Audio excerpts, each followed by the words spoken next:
Tapping in, Charles checking out Rick Ross's book Hurricanes and Memoir. This is actually a really good book, man.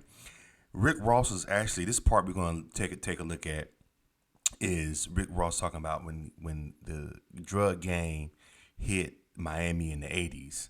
Let's go ahead and check this out, and I'm going to come back with my reaction. Hit that thumbs up button, guys.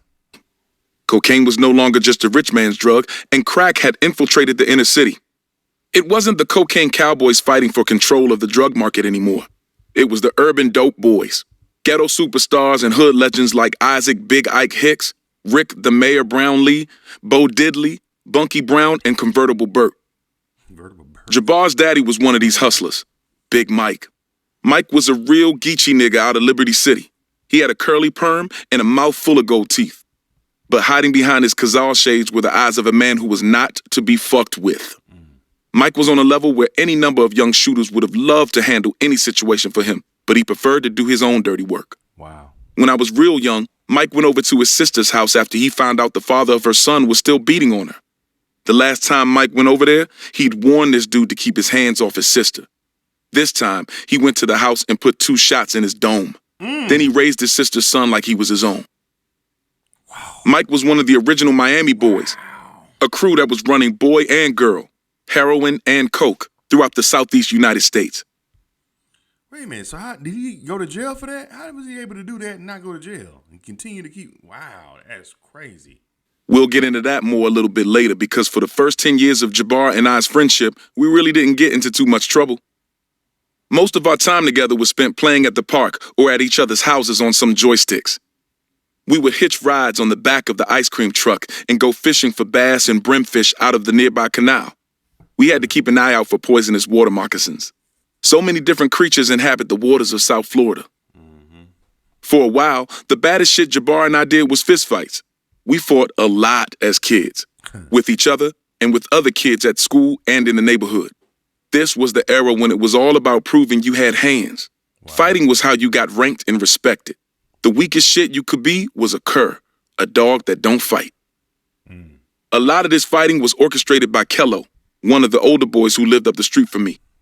Kello was my official bully growing up. That's putting it nicely. Really, Kello was a psychotic menace.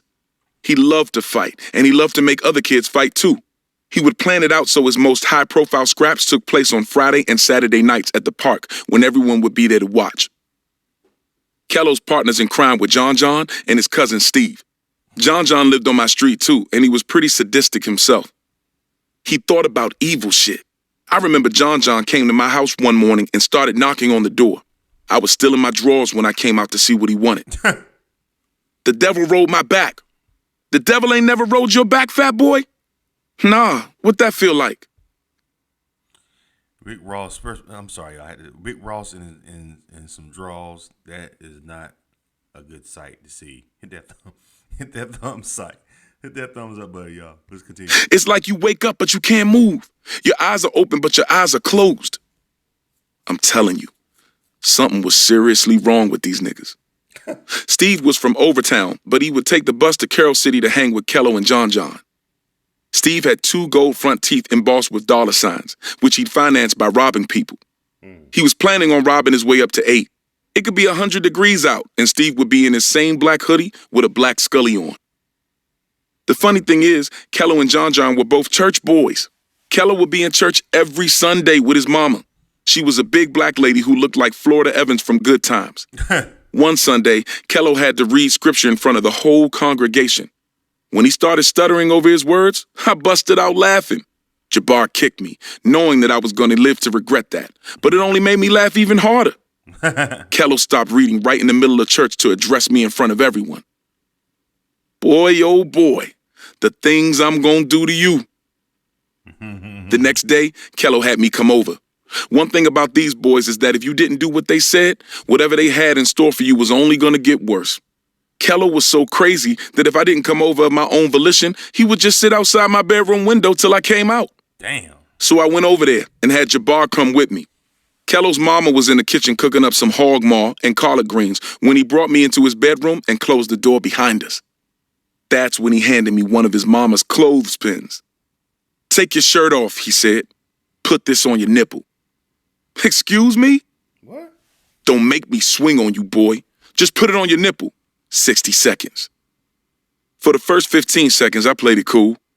By the half-minute mark, I had tears streaming down my face. What?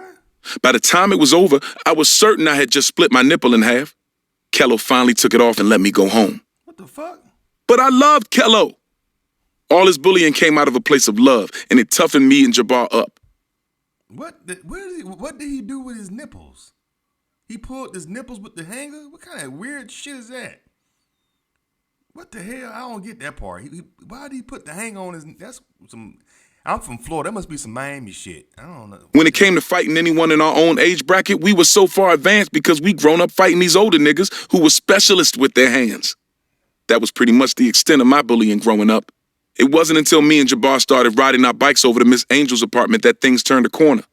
That's when everything changed from the typical boyhood mischief of two jits coming up in Carroll City into something more sinister. I was only 12, but very quickly, I was exposed to a level of criminal activity that most grown men never see. Miss Angel was Jabbar's auntie, and she stayed in the Matchbox. The Matchbox was a beige two-story walk-up apartment complex at the intersection of 199th Street and 37th Avenue, and it was known as the home of the Carroll City crackhead. As far as projects go, it was not a very big one, but when it came to selling dope, the place was on fire. Wow. That's why they called it the Matchbox. The front section of the Matchbox was run by Fat Sean. Sean was a wild junkyard dog type of nigga. He had a big beard and a whole mop of hair on his head, which was never combed or brushed. It was good hair, though. Looking at Sean, you might mistake him for a Chico. He would be posted outside his spot, rolling dice or arguing with his bitch, and he'd have a couple kilos inside, hard and soft, ready to serve. Canhead controlled the back of the Matchbox.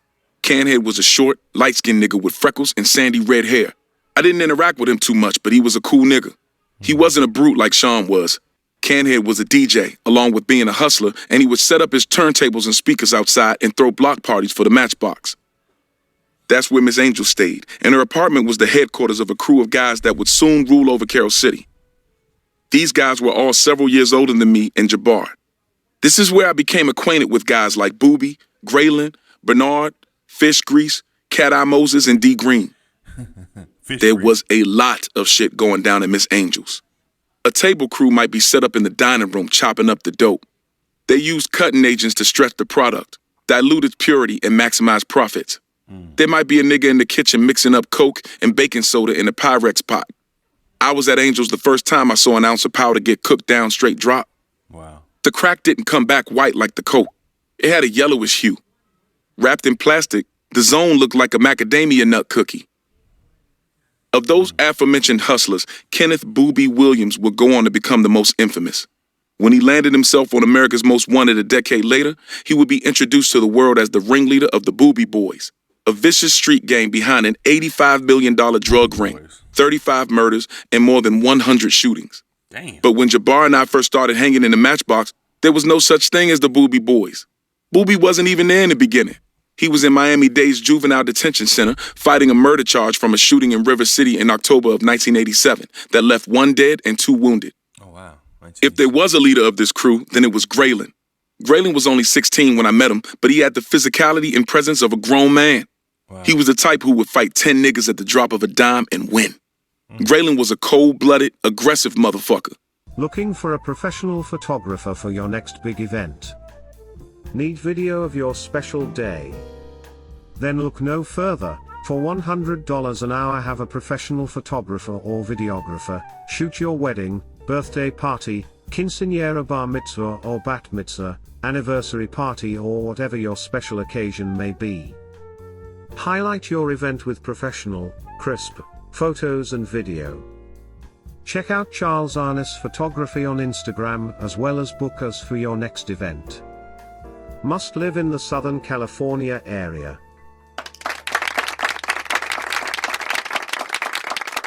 His nickname was the Grinch. Grillin was the first dope boy I remember seeing break out the foreign cars. This was the late 80s, and it was still the era of candy-painted donks in Miami.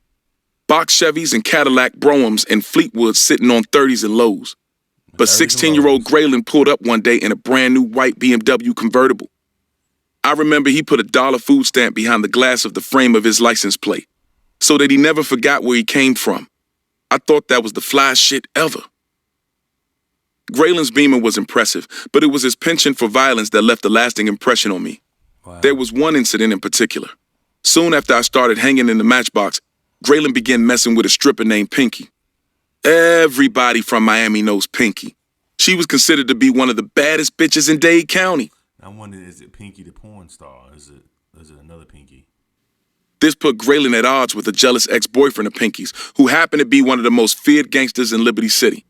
He was a big dog in the 22nd Avenue gang. Now, I don't know all the specifics as to how this beef over a hoe unfolded, but I do know how it ended. Graylin pulled up on this dude outside of a soul food restaurant in Liberty City called Jumbo's and blew his brains out. Damn. He just rolled up on him in his drop top and opened fire. The end.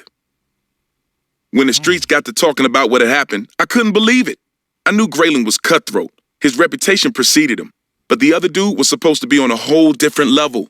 He was in his 30s and had been in the streets for decades. And this teenager had just come and knocked him off like it was nothing. Damn. It seemed impossible. The incident left an everlasting impression on me. I knew then that any nigga could get it and that any nigga could give it, that nobody was exempt. I wouldn't see Graylin for a long time after that. He went on the run for a few months until the feds caught him trapping up in Tallahassee. He got 12 years for that, but he allegedly almost caught a triple murder while he was awaiting the outcome of the case. Damn. The rumor was Graylin beat 3 other inmates to death with his bare hands at the USP in Atlanta. Damn. He got cleared of those charges on account of self-defense, but he wouldn't get so lucky when it came to the murder charges he was facing back home. He pled guilty and received a 15-year sentence. Right around the time that Graylin went in, his best friend Booby was coming home. Booby had pled guilty to attempted second-degree murder from the shooting in River City and served a couple years in juvie. When he got home, he quietly became the leader of the Matchbox. Graylin was a leader people feared. He commanded respect by way of force. Booby was different. He didn't drink, smoke, or even use profane language. His leadership was rooted in finesse. Right. He was a person who people genuinely liked and wanted to be associated with. Now, don't get it fucked up. Booby was by far the most on-go nigga in the history of Carroll City. He did not hesitate to drop the hammer when a situation called for it, and he felt like the situation called for it a lot. But it just wasn't his first instinct like it was Graylin's. There was a difference. He was more cerebral in his decision-making. Everything was calculated. Unlike Graylin, Booby had this way of masking his iron fist by slipping it into a velvet glove. Prison can be... Anyway, y'all, this is Rick Ross's... I'm gonna stop it right there. This is Rick Ross's Hurricanes memoir. A lot of people give Rick Ross flat because he was... This is what I want to know. How did he go from being around all these like crazed dope dealers in Miami back in the day to going to being a correction officer? Like how? Like I want to get to that part of this book. I've been trying to find it where he talks about that. Like how did he go from being with all these street savvy cats to now working as a correctional officer? You know, at a jail. I'm just curious about that, but I guess I'm gonna get to that part later. Anyway, what y'all think about this book, Hurricanes and Memoirs? Rick Ross's memoir. It's on Spotify. It's on Audible. If y'all want to check it out, hit that thumbs up button and go ahead and subscribe to the channel.